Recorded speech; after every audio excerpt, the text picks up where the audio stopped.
I was talking with him. James, welcome to Mumbai. I was talking with him about his story, and I found something very, very interesting. So I stopped him, I paused him, and I thought, let's James share.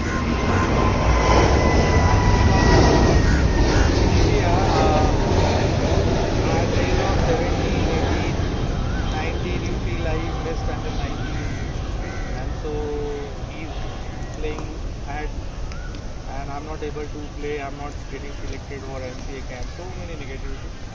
So James made his first class debut. Which Victoria, at the age of 29. 29. What is the age of 29? And he's a part of Big Bash team. Which team is Renegades.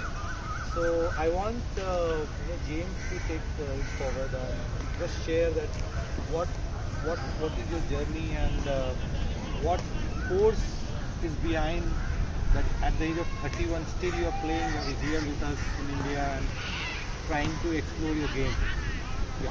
Thanks for having me, guys. Appreciate letting me join in the training with you today.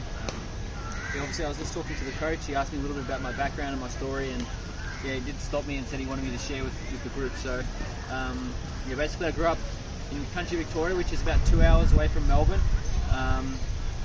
I went to school there and finished school there when I was about 18, and then I wasn't picked in any representative, no state under 19s, no state under 17s, no state under 15s. Even my local region team overlooked the selection and wasn't even picked for there. But cricket for me was a passion, and sport for me was a passion, and I just wanted to be the best player that I could be. So I moved to Melbourne, 2 hours away from home, when I was 18, and just took up with the Premier Cricket Club in Melbourne. In Melbourne there's 18 Premier clubs, and that's kind of the feeder system for higher cricket. So from Premier Cricket in Melbourne there's 18 clubs, and then if you progress the grades you can play second 11 cricket, and then obviously state cricket and Big Bash and so forth. So I started in third 11 when I was 18 and 19, and just gradually worked my way up the grades.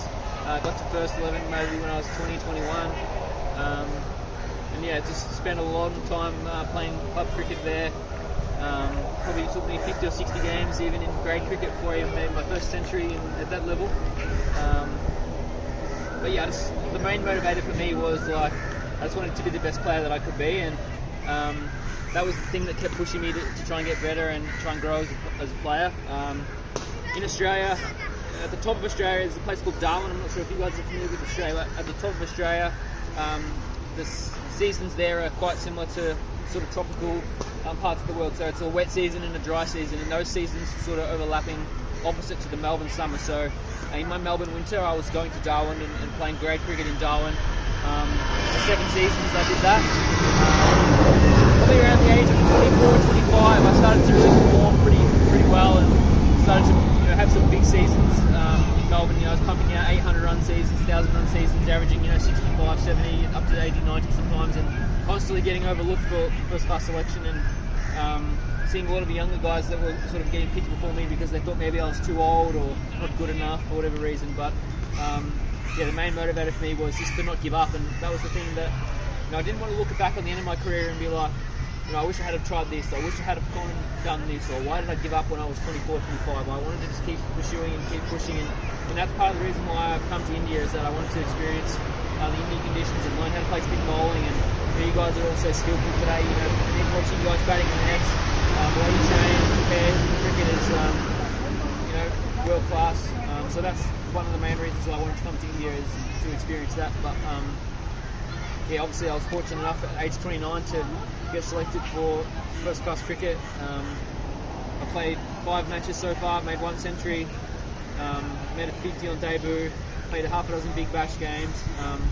I think that's sort of the main message that coaches asked me to share, is just have that passion and just try and be the best player that you can, and don't really compete with anyone else but yourself. I think that's the main thing in terms of cricket and also in life, is just try and be the best version of yourself. And that's sort of a little bit my story, brief summary, I guess. Thanks. So whenever I coach my kids, a lot of people come to me and they ask for their future. So I always say I'm not an astrologer.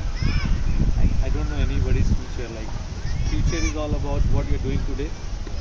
What you'll do today, that will reflect in your future. And again, the next day, that whatever future is tomorrow, again you're doing the same thing, and again you're working hard and getting better. So my message to the James is like, don't worry what will happen tomorrow. You started playing cricket because you love the game, and that is the key of success. If you keep loving the game, don't even play for selection, always play for passion. And if you can improve daily, there's nothing called impossible anything in this world. So you just need to keep trying, and James did. And I think we hope that you play much better cricket, and someday we see you on yellow color, on some, that is something you're working for. So even for you guys, don't even get deserted if you're not selected. You're still all young. You're just 19, 20, 16. Actually, this is actual age to start playing cricket. And at this age, you should not worried about what will happen next year. So just keep doing your best, what you know, and just keep going. Any questions you can ask him about his experience. James, I just want to ask one question because these guys are very shy. That when you see other players growing, when you are not playing first class cricket, how you tackle those things, how you feel about it?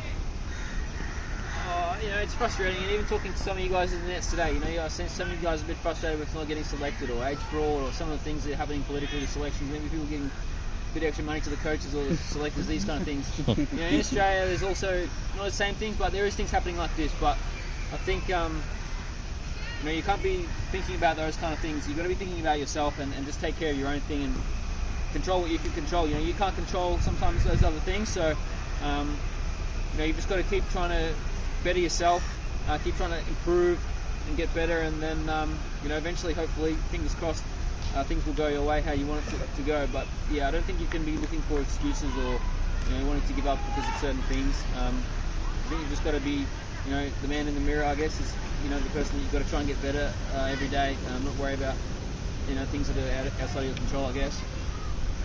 True story. So guys, I think you learned so many things. So the message is very clear. Like, cricket is part of your life, and you want to become a better cricketer each and every day, and never ever think what is not under your control. Always try what you can control. You cannot control others' brain. You can control your efforts, which can influence other brain.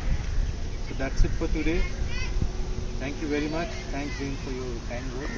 And we are looking forward practicing you here for more time. Thank you. And they will also enjoy your company. Thank you guys. Thank you.